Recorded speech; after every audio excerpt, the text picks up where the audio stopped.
नमस्कार साथियों, मैं रफ़ी खान सुरियास हाजिर हूँ आपके सामने एक बार फिर राजस्थान के इतिहास को आगे बढ़ाते हुए।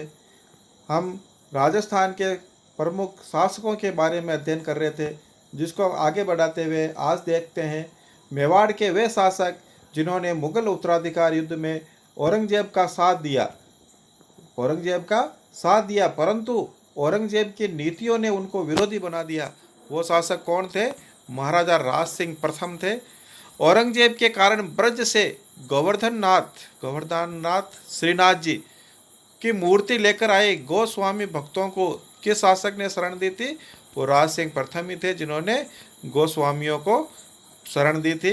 सिंघाड़ जो नाथद्वारा में है, वहाँ श्रीनाथ जी की मूर्ति, और काकरोली जो राजसमंद में है, वहाँ द्वारकाधीश की मूर्ति स्थापित करने वाले शासक राज सिंह प्रथम ही थे।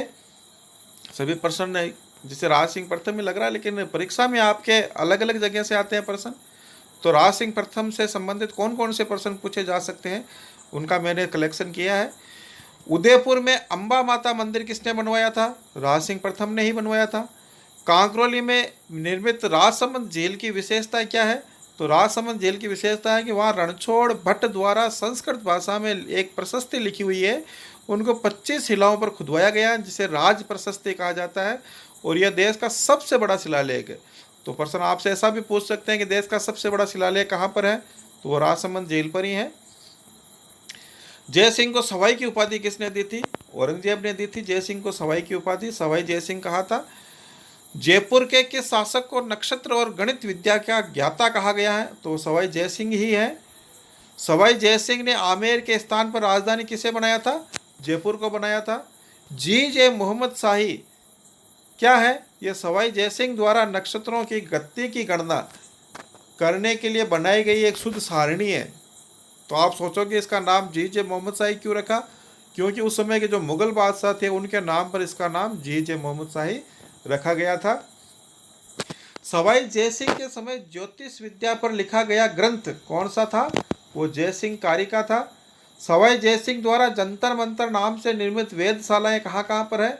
जयपुर एक, दूसरी है दिल्ली, तीसरी मथुरा, चौथी बनारस और पांचवी उज्जैन में। भरतपुर के वे शासक जो मुगलों, मराठों और राजपूतों से गठबंधन का शिकार हुए बिना अपना राज्य विस्तार किया। देखो अच्छा प्रश्न है ये। ऐसे कौन से शासक थे जो मुगलों, मराठों और राजपूतों इनसे गठबंधन नहीं किया फिर भी अपने साम्राज्य का विस्तार कर लिया? तो वो महाराजा सूरजमल थे। पानीपत के तृतीय युद्ध के पश्चात सूरजमल ने किन शरणार्थियों को संरक्षण दिया था? तो मराठा शरणार्थी थे, उनको संरक्षण दिया गया था। कविवर सुदन, अक्षयराम गर्ग जैसे विद्वान किस शासक के दरबार की शोभा बढ़ाते थे? महाराजा सूरजमल के दरबार की शोभा बढ़ाते थे। ये एक जाट शासक थे। आज़ादी का आंदोलन और राजस्थान, इससे संबंधित प्रश्नों का संकलन है ये। आज़ादी के समय राजस्थान का कौन सा क्षेत्र सीधा अंग्रेजों के अधीन था, यानी केंद्र शासित प्रदेश हुआ करता था? बाकी राजस्थान में सभी जगह पर रियासतें हुआ करती थी, 3 ठिकाने थे। तो अंग्रेजों के अधीन शासन था, वो डायरेक्ट क्षेत्र था अजमेर मेरवाड़ा। किस संधि के बाद अंग्रेजों ने राजाओं से नगद लगान वसूलना प्रारंभ कर दिया? तो वो सहायक संधि थी।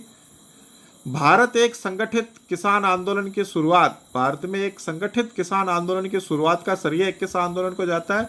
ये बिजोलिया आंदोलन है। बिजोलिया किसान आंदोलन। बिजोलिया एक स्थान का नाम है जो कि भीलवाड़ा जिले में स्थित है। राजस्थान का वह आंदोलन जो 44 वर्षों तक चला लेकिन पूर्णतया अहिंसात्मक रहा, तो बिजोलिया आंदोलन ही है। धाकड़ जाति के किसानों द्वारा यह चलाया गया आंदोलन था। बिजोलिया आंदोलन 3 चरणों में चलाया गया था, 1897 से 1914, 1914 से 1923 और 1923 से 1941। ये चरण अलग अलग क्यों है कि उन अलग अलग तीनों चरणों का नेतृत्व करता अलग अलग थे। अगर आएगा इसका प्रश्न। बिजोलिया आंदोलन के समय किसानों पर चौरी कर किस शासक ने लगाया था? ये राव कृष्ण सिंह थे। चौरी कर अपनी बेटी की शादी, शासक की बेटी की शादी के लिए किसानों से लिया जाने वाला ये कर था। तलवारबंदी की लागत किस शासक ने लगाई थी? ये पृथ्वी सिंह ने लगाई थी तलवारबंदी की लागत। ऊपरमाल पंच बोर्ड की स्थापना कब और किस शासक ने की थी? विजय सिंह पथिक ने की थी 1917 में ऊपरमाल पंच बोर्ड। बिजोलिया आंदोलन के अंतिम समय में मेवाड़ के प्रधानमंत्री कौन थे? तो राघवाचार्य थे। 1941 की बात है ये। बिजोलिया आंदोलन में भाग लेने वाली महिलाओं के नाम क्या क्या थे? अच्छा प्रश्न बनता है। इसमें से निम्न में से कौन सी महिला ने बिजोलिया आंदोलन में भाग नहीं लिया या लेने वाली महिलाएं कौन कौन सी थी? तो अंजना देवी चौधरी थी, रमा देवी थी और नारायणी देवी वर्मा थी। बिजोलिया आंदोलन के तीनों चरणों के नेतृत्वकर्ता कौन थे? प्रथम चरण के साधु सीताराम दास थे, द्वितीय चरण के विजय सिंह पथिक थे और तृतीय चरण के माणिक्य लाल वर्मा तो विजय सिंह पथिक के साथ ही हो गए थे सहयोगी, और एक जमुना लाल बजाज भी थे तृतीय चरण में। बेगू किसान आंदोलन के लिए किसान किस स्थान पर एकत्रित हुए थे? ये मेनाल स्थान है, वहां पर एकत्रित हुए थे भीलवाड़ा में। बेगू किसान आंदोलन का नेतृत्व रामनारायण चौधरी ने किया था। बेगू किसान आंदोलन का नेतृत्व रामनारायण चौधरी। बेगू किसान आंदोलन के समय गोविंदपुरा में एकत्रित किसानों पर गोलियां चलाने और गांवों को जलाने का आदेश किसने दिया था? वो रेवेन्यू कमिश्नर ट्रेंच थे। अच्छा प्रश्न है ये भी, रेवेन्यू कमिश्नर ट्रेंच, जिन्होंने बेगू किसान आंदोलन को दबाने का आदेश दिया था।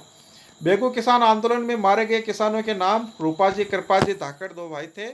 बूंदी किसान आंदोलन का नेतृत्व किसने किया था? तो पंडित नेनूराम शर्मा, रामनारायण चौधरी और हरिभाई किंकर थे ये, जिन्होंने बूंदी किसान आंदोलन का नेतृत्व किया। बूंदी किसान आंदोलन में गोली चलने से किस किसान की मौत हो गई थी? वो नानक भील थे। बूंदी किसान आंदोलन कब समाप्त हुआ था? 1943 में समाप्त हुआ था बूंदी किसान आंदोलन। 1921 में, देखना प्रश्न कैसा है, 1921 में सुअर मारने की अनुमति को लेकर एक आंदोलन कहां पर हुआ था?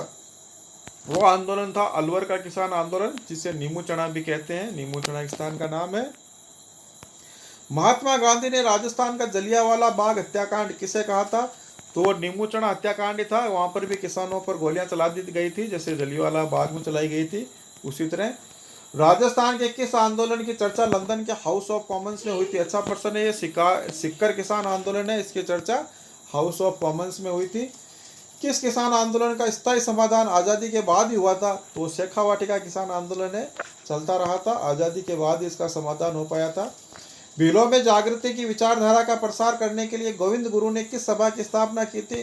वो संप सभा थी, गोविंद गुरु द्वारा स्थापित। मानगढ़ घटना कब हुई और इसे किस आंदोलन के नाम से जाना जाता है? तो मानगढ़ घटना 1913 में हुई थी, अश्विन सुदी पूर्णिमा, ऐसा सन भी पूछ सकते हैं, तिथि भी पूछ सकते हैं।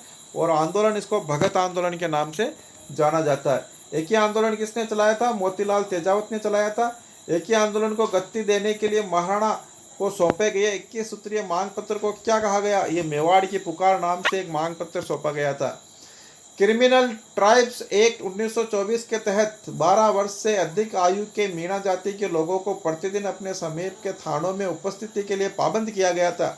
इस कानून को क्या नाम दिया गया? यह जरायम पैसा कानून था। अगर ऐसा भी पूछ सकते हैं कि जरायम पैसा कानून क्या था, तो इसमें मीणा जाति के लोगों को निकट के थाने में जो उपस्थिति देने के लिए पाबंद किया गया था, इसे जरायम पैसा कानून कहा गया। और ये जरायम पैसा कानून कब समाप्त हुआ? देश की आज़ादी के बाद 1952 में यह समाप्त हुआ था। इस प्रकार अपने आंदोलन के बारे में जाना। अब राजस्थान के इतिहास में प्रजामंडल और प्रमुख जननायकों के बारे में कल अध्ययन करेंगे। आशा करता हूँ आपके लिए ये प्रश्न उपयोगी साबित होंगे। अधिक से अधिक इस वीडियो को शेयर करें, सब्सक्राइब करें, जिससे सबको इसका फ़ायदा मिल सके।